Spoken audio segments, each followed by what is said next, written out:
principales activités sont au nombre de 3, l'agroéquipement, l'agrofourniture et l'infrastructure. Sur l'agroéquipement, donc, ça va être tout le matériel et l'équipement pour l'irrigation, mais aussi pour le solaire et le traitement des eaux. Sur la partie agrofourniture, on aura toute la gamme d'engrais, de semences, de produits phytosanitaires et aussi de films et filets. Et sur la partie infrastructure, donc c'est les canalisations que nous fabriquons en PVC, en PEHD pour l'adduction et l'assainissement. Nos cibles sur la partie agroéquipement et agrofourniture, ce sont les agriculteurs et qu'on touche aussi bien avec notre activité de distribution. Donc on est le one-stop shop avec le réseau de distribution le plus important au Maroc, 16 agences commerciales, 24 centres de distribution. Alors les usines, on en a 6, 3 pour la transformation de matières plastiques, rampes d'irrigation et canalisation, elles se trouvent à Bauchit, et puis 3 autres pour le mélange et le conditionnement des engrais. Et donc cela, on a une grande unité Jof Asphalt, une Fejdida et une fait la région d'Agadir. Donc ça va être soit de la distribution, et donc c'est là où il y a le modèle du one-stop shop, où on fournit tous les produits dont l'agriculteur a besoin, où là on va être comme fournisseur de projets clés en main. Donc ça va de la conception jusqu'à la réalisation et la mise en service. Alors là, sur des métiers comme l'irrigation bien sûr, le traitement des eaux, les infrastructures hydrauliques ou les solutions solaires.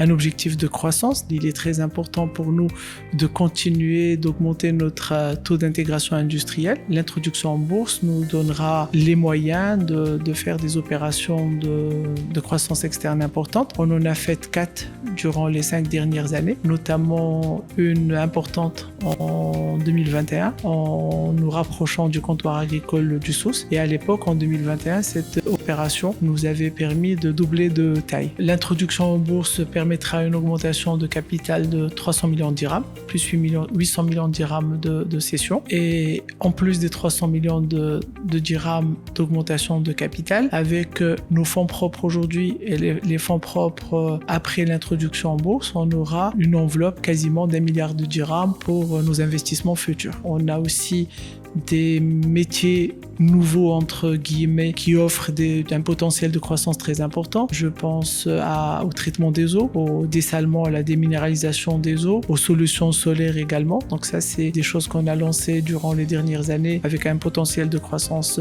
important, et cette introduction en bourse nous permettra d'accélérer cette croissance justement. Aujourd'hui, on est sur 4 pays, on exporte vers 10 pays et nous avons l'ambition d'avoir une présence plus importante.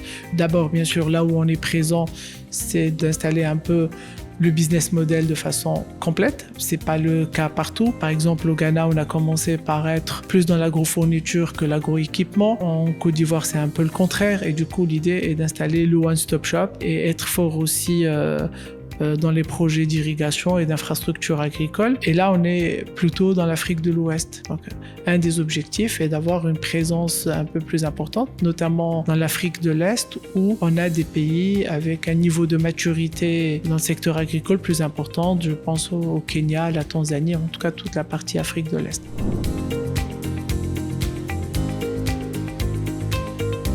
Le Maroc a une politique en matière de l'eau très visionnaire et aujourd'hui il y a beaucoup de projets, que ce soit en termes de construction de nouveaux barrages ou de stations de dessalement, qui permettront à horizon 2030 de mobiliser beaucoup plus d'eau pour le secteur agricole. Et donc nous on est très confiants dans l'avenir, justement parce qu'on est conforté par ces stratégies nationales, et puis aussi on est un acteur au centre de ces stratégies parce qu'on fait aussi des projets, des infrastructures hydrauliques, du dessalement, de la déminéralisation qui sont aujourd'hui au cœur de nos métiers.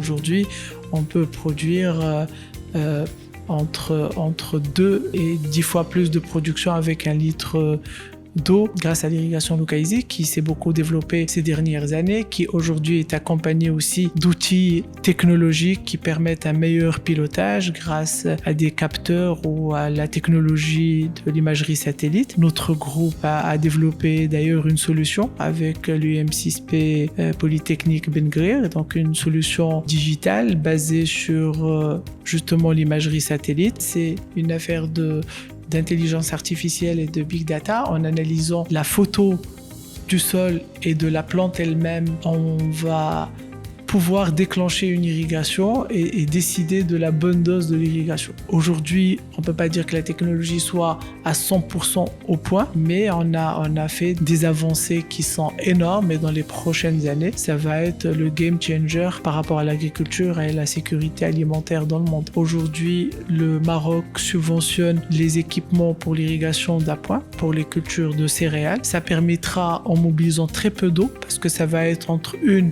à 3 irrigation pendant la période cruciale.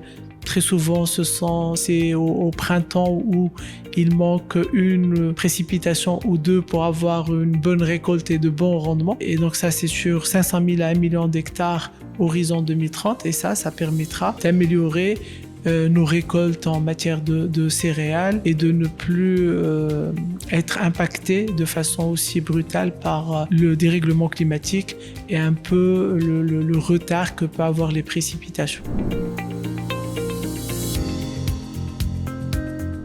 Au Maroc, quand on parle d'agriculture, très souvent, dans l'esprit des gens, ça fait 6 années que c'est sec, la production céréale bouge beaucoup, l'impact sur le PIB est important, etc. On oublie que de l'autre côté, il y a une agriculture qui se porte bien, exportatrice, sur des cultures créatrices de plus de valeur. Je pense aux fruits rouges par exemple, où le Maroc aujourd'hui est un des plus grands players dans le monde.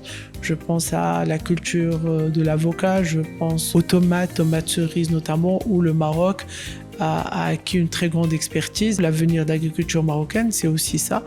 C'est un peu sur ces cultures-là, déjà où on a gagné des parts de marché, on est reconnu dans le monde par notre expertise et notre savoir-faire.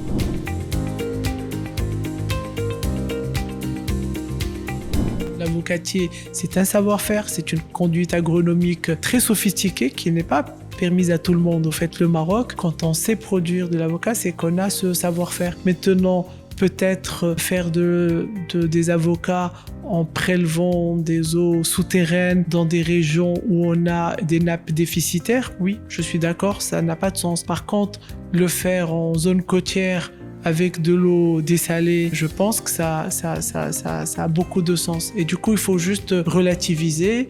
Et puis, surtout, l'avocat ne consomme pas plus d'eau qu'une autre culture. Hein. C'est un peu, peut-être, c'est au même niveau que les agrumes, pas beaucoup plus en tout cas. Mais l'idée, encore une fois, est de le faire, mais de le faire de façon durable. Et notre chance au Maroc, justement, c'est ça. C'est qu'aujourd'hui, on a un savoir-faire et on a une certaine expertise reconnue dans des cultures très sophistiquées et que tout le monde ne peut pas faire.